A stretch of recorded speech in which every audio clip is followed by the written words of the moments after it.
strength and conditioning professional requires constant pursuit of better knowledge, better methods, and better means. But what if there was a place where strength and conditioning coaches could learn from some of the most innovative practitioners in the world, such as Jeff Moyer, Lachlan Wilmot, William Wayland, James the Thinker Smith, and Keir Wenham Flatt? Well, you could find multiple lectures from each of these top-level coaches and a few lectures and examples from yours truly as well, all in the Strength Coach Network. The Strength Coach Network is going to bring you well over 100 different lectures from some of the top practitioners in the world to be your one-stop shop for your continuing education and professional development.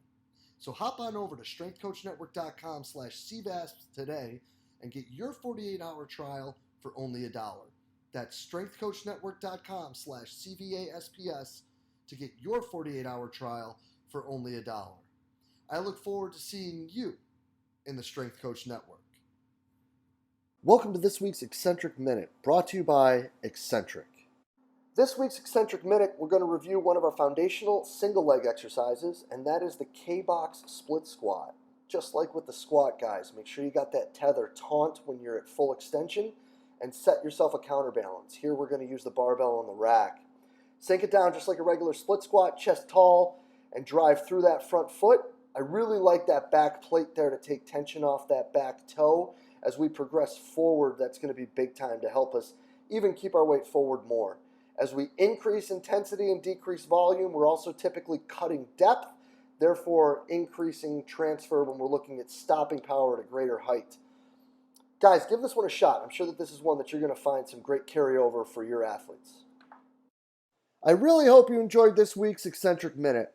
Make sure you check them out at eccentric.com to find out everything you need about the K-box and the K-pulley. Hello, and welcome to the podcast. Today, guys, I have the absolute pleasure of sitting down and discussing team building strategies with Trinity College's Bill DeLongis. After a real quick rundown of how we got up to Trinity, Bill dives right into the driving factors behind some of these strategies. You know, guys, and this is some really neat stuff. It's going to lead right into, how he selects athletes, to be in these leadership roles, and then how he selects what methods and exercises they perform. He's then going to share with us quite a few different examples of workouts that they use, including the goals at the end of each, and how he periodizes his workouts around them, and where there are times he may back down, and then where there are actually times where he doesn't back down at all, and the reasoning behind all of this. We then discuss the pros and cons of working at the Division III level with the rules, and how that really impacts the work that he gets to do with the student athletes day to day. This is really an awesome talk, guys. I hope you enjoyed as much as I did. Let's get right to it. Bill, thank you so much for spending the time with us today. Thank you for having me.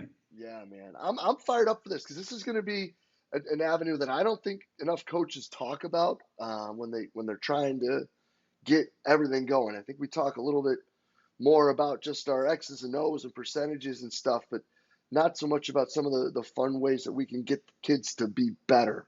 But before we dive into the meat and potatoes of what we've been kind of rapping back and forth about, let's let the 1.5 people who doesn't know who Bill is and where he's at know how you got up there and what you're into today. All right. Well, I'm at Trinity College, which is a small Division III school up in Hartford, Connecticut. Been here. This is my 5th year. I came from here from Stony Brook, where I had 3 separate stints. I interned there right out of college back in 2010. And then I took a Division II head job at Converse College back in 2011 when I was 23, fresh out of one internship. So I was a whirlwind of an experience, learning a lot by making some mistakes. And in one of the I had summers off there. So my second summer, I decided, I was like, I need more experience. I got to learn from some older people, some people that with a little bit more experience. So I went back to Stony Brook in between my second and third year at Converse College and volunteered there and helped out with the summer with Coach Dave Van Dyke, who also read my internship program back in 2010. So returned there, and then lucky enough, a job opened up shortly thereafter, and I returned back to Stony Brook for my third time, this time as a full-time assistant, and then that led me over to Trinity College. I love it, man. And then you've been doing some pretty unique stuff when it comes to some team building type activities with the athletes. Yeah. So, I mean, for me, one of the reasons I went to college, when I was in high school, I was like, I'm going to go to a community college. I'm going to get an associate's degree. I'm going to personal train, and I'm going to own a gym one day. Like that was my goal when I was in high school. And then I learned that there was a college strength and conditioning profession. And I was like, all right, I'm going to a 4-year school. And I also wanted a college experience. I didn't play a sport in college. I moved away from New York, went down to South Carolina to Winthrop University to become a strength coach and to get a college experience. So those are two things that have always been near and dear to my heart. And something as one of my goals as a strength coach in the collegiate sector is to give these kids a little bit of a college experience via the weight room. So I want to create as many memories as I can and some fun times and kind of break it up from just practice, lift, and do some different things, some outside of the box things, put some people in some uncomfortable situations, make some people lead that might not have led before. And it's kind of evolved. My first 2 years, I didn't do any of this. And then it slowly evolved. And now it's become where like all my teams do some sort of either week-long competition or semester-long competition. It just varies from team to team. So then let's talk about how this college experience then is molded, built, and in a way has matriculated through the years, with how you handle this with the young people you get to work with. Yeah. I mean, in my opinion, I just feel like the kids are going to remember us as their coach, but they're not going to remember that day we had them do 5 sets of 2, 6 count down at 80%. Like they're not going to remember that, but they will remember that time where they came in and I told them as a team, you're going to climb Mount Kilimanjaro on a Versa climber and do a whole bunch of other stuff along the way. Like they're going to remember that workout. They're going to talk about that. And that's going to be a memory when they're 40, 50 years old and they have kids of their own and they're talking about their college weight room experience. They're going to think back to those type of memories. So then let's get an example of putting people in leadership situations throughout these as well, because I think that's one that coaches tend to have a hard time with when it comes to implementing that in what they do with their training. Yeah. I mean, for example, one of the first team building things I ever did was at Stony Brook University. We had a freshman point guard we were going into her sophomore year. She was going to be our floor general, but didn't talk. So I devised a team building activity where the entire team was blindfolded except for her. And she had to navigate. They were all hands over, like hands on shoulder, creating like a straight line. And she was at the back of the line and she was the only person who could see. And I developed like a maze throughout the weight room where they need to retrieve certain tasks or retrieve certain items and make it through this maze, and putting her in the situation where she was the only one who could see, making her step out of her comfort zone and have to lead 10, 11 other girls through this challenge. I had the lights off. There was music blasting. So I also made her talk loudly. She had to talk above the music.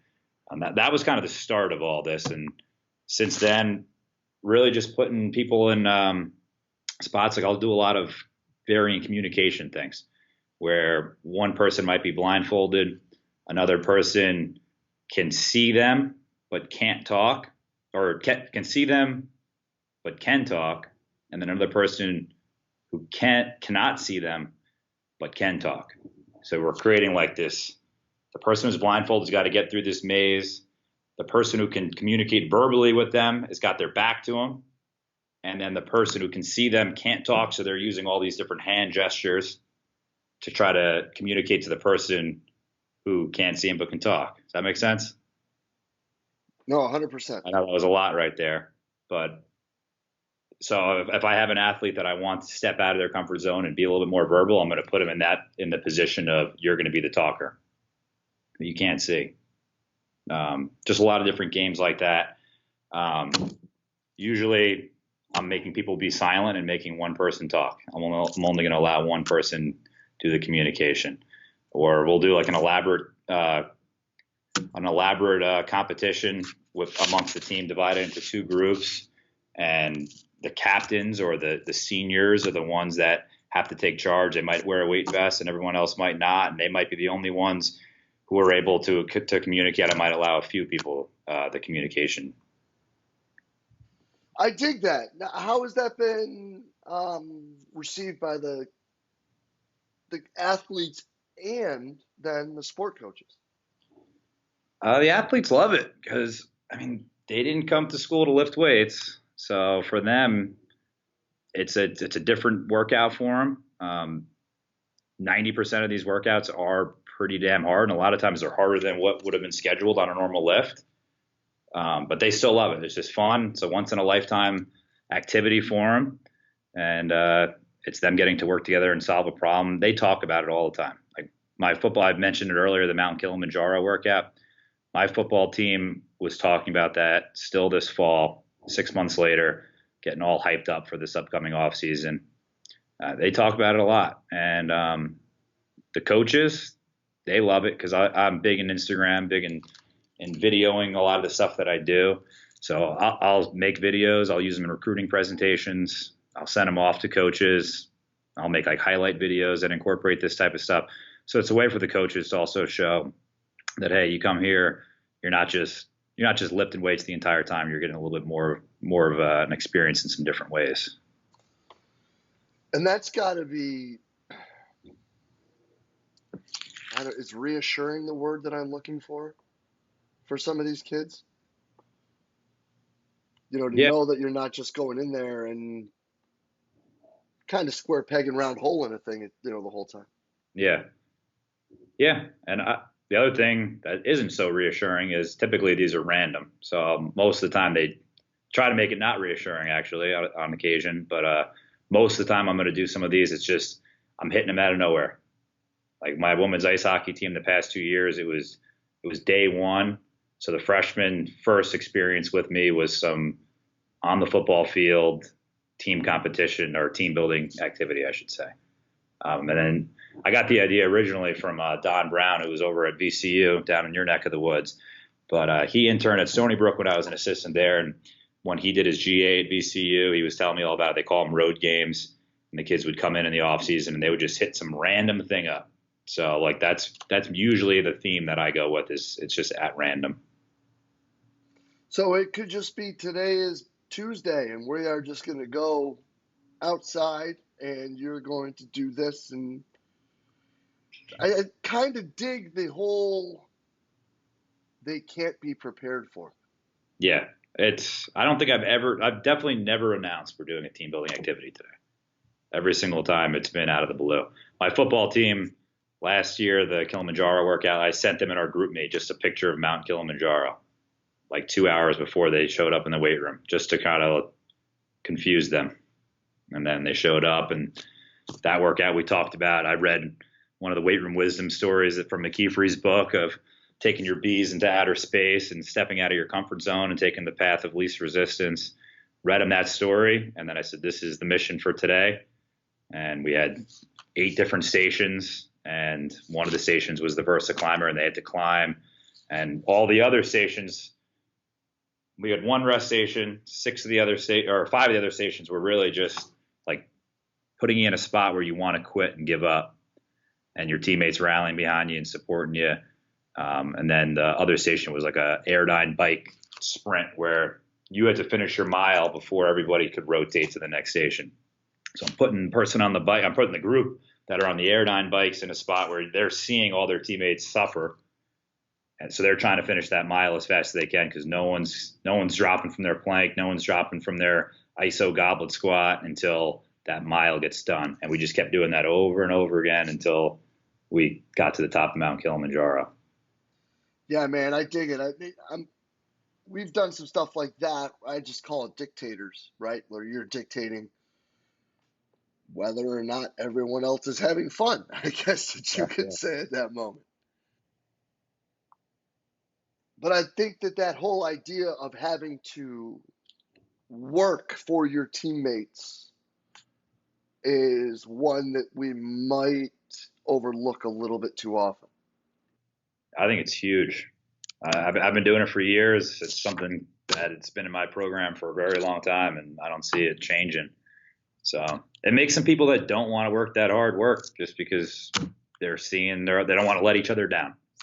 You get a little bit more out of some kids, and if you get a little bit more out of them for a few workouts here and there, they start realizing like what they can do, and then it just starts becoming second nature. And then talking about work ethic increasing, I'm a firm believer that we can, if you want to call it mental toughness or whatever you want to call it, but let the kids surprise themselves here and there of what they can do, and then they're starting to do it and string it together workout to workout. Yeah, dude, and then even more so, like, I don't know if it matters whether it's they are put in a situation where they want to work harder for their teammates or they're afraid to not work as hard for their teammates and be that guy, Yeah. I don't Yep. know if that even matters. It's just a matter of fact that in this situation, they are going to find a way to get to that next gear. Yep. Yeah, it doesn't matter to me as long as they're working and getting it done. It's a pretty cool thing to see. So then I guess my next question would be, how would this then impact the rest of your programming? So if you put this in on a Tuesday and you know that this is going to be way more of an output for the rest of the versus what it would have been on that Tuesday. Yeah. How does this change your plan for Wednesday through Friday? If it's going to be a workout that's going to be that gruesome to them, then I would typically try to plan it on. The most I ever get a team here is 4 days a week, so we're always going to have one day off. We're either going to have a Tuesday, Wednesday, or a Thursday off. So if it's going to be that gruesome, then we would have an off day, typically the next day. A lot of the ones I'm doing, I'm taking them out on the field with like a rope, a battle rope, making them do a lot of things together all as one unison. Where it's hard work, but they're not destroyed the next day. And I mean, I'm a believer that these kids 18 to 22, testosterone's flowing, and the male athletes, like, they're recovering a lot faster. I'm not doing this in season. This is all in the off season. So I'm typically not as worried about if they're a little beat up the next day sore wise.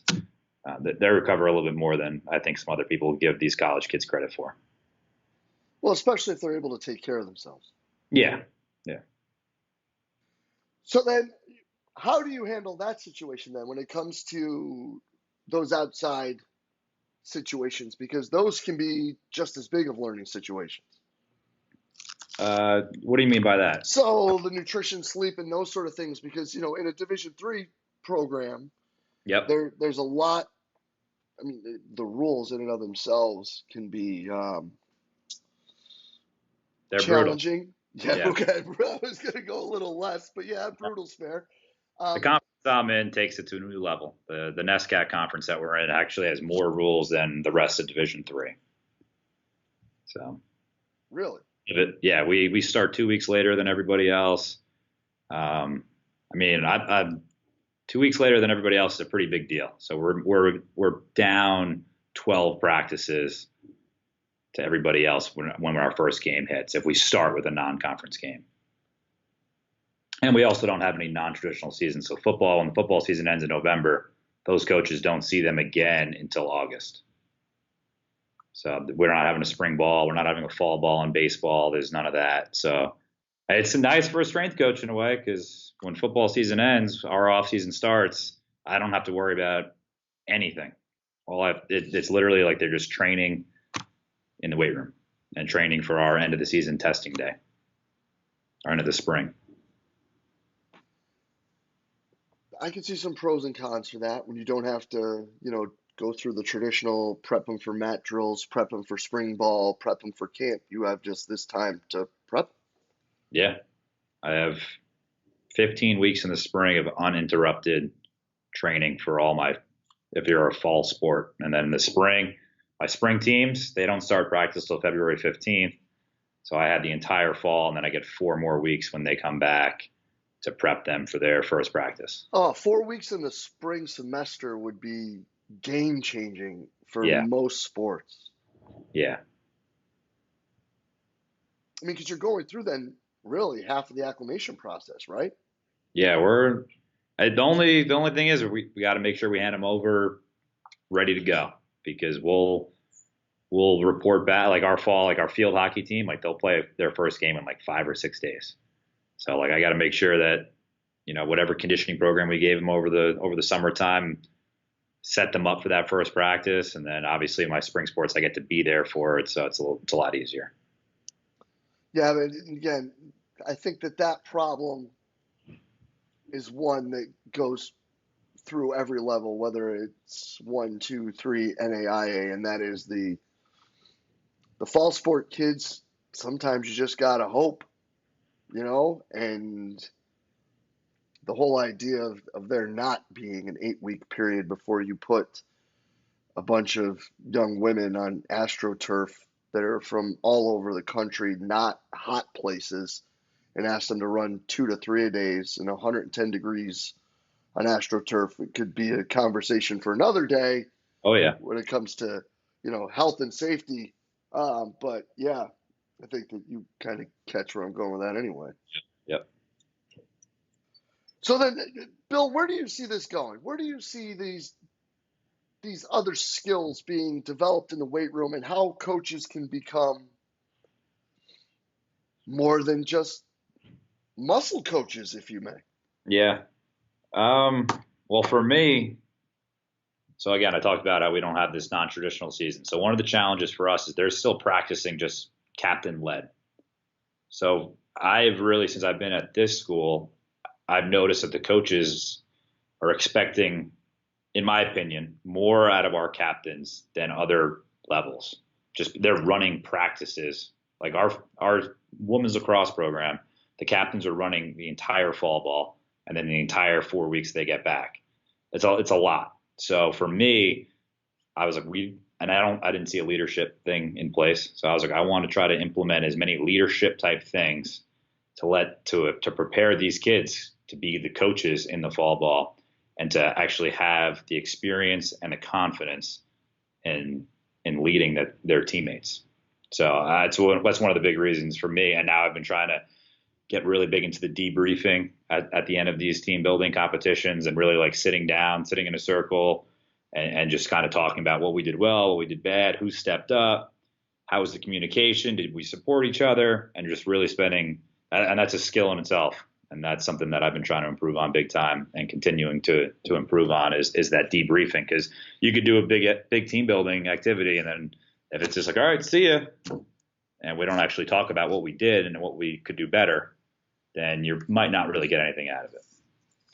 Oh, no doubt. And I think on top of that, going back to the confidence thing, it could be just as much building confidence with the team for that individual as it is for the individual themselves when it comes to the leadership role. Oh, yeah. So then seeing that and building that with these debriefs, what are some, if you could, and this could be hard, and if this doesn't work, I'll just edit this out and we can go in another direction, but are there any specific examples that you'd be willing to share where there has been kind of an aha moment with some of the kids?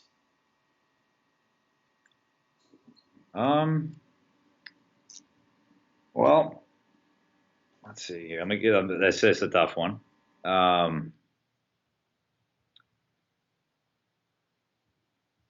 Well, I was with the U18 national team, women's ice hockey, at the World's Tournament just past 2 weeks. We did some team building. We did 5 different team building activities during our pre-camp before the tournament. And 16, 17-year-old high school girls just being loud and not really paying attention. And a lot of this stuff that I'm trying to do is you got to plan, you got to think outside the box, try to put some things, some twists in there sometimes, or maybe you could have accomplished something easier if you thought outside the box. So for me, I mean, you'd have to ask them, but I'd like to think there were some aha moments because a couple of times we did these activities, I said, here's the task. And they just went right into it. There was zero talk. There was zero plan. And they just tried and they just kept going, failing until they finally accomplished accomplish a task where there was no real plan.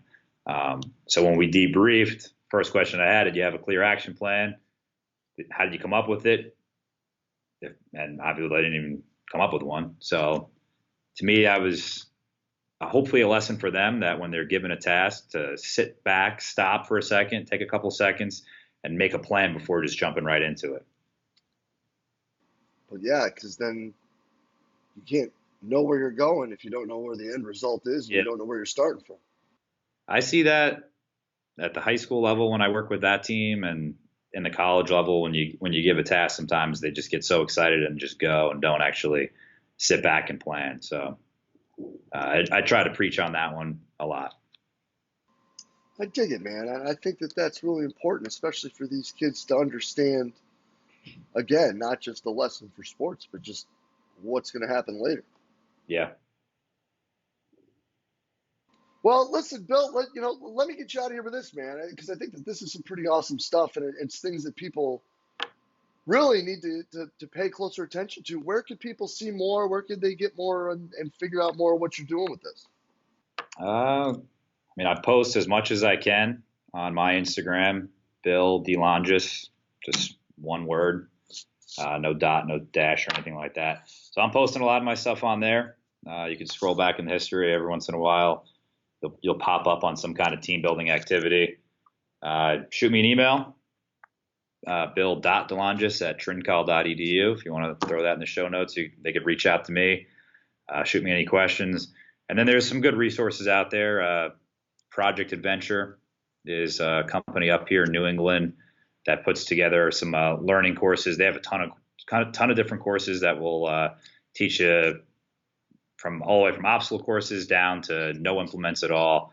They spend a lot of time on the debriefing. I took that course a few years back. I'm doing another one this upcoming July, I believe, up in the Boston area. So that's a pretty good resource to check out. Pretty reasonable priced courses as well by them. I love it, man. Yeah, we will make sure that all that is in the show notes so that people can, maybe step outside their box, and coaches can step outside of their comfort zone and maybe find a way to help these kids be a little bit better on top of that. Oh yeah. Yeah. Glad I could help. Hopefully I made some kind of impact on somebody out there. Well, I appreciate your time, Bill. This is awesome, man. And we'll be in touch real soon. All right. Appreciate it. Have a good one. Cheers.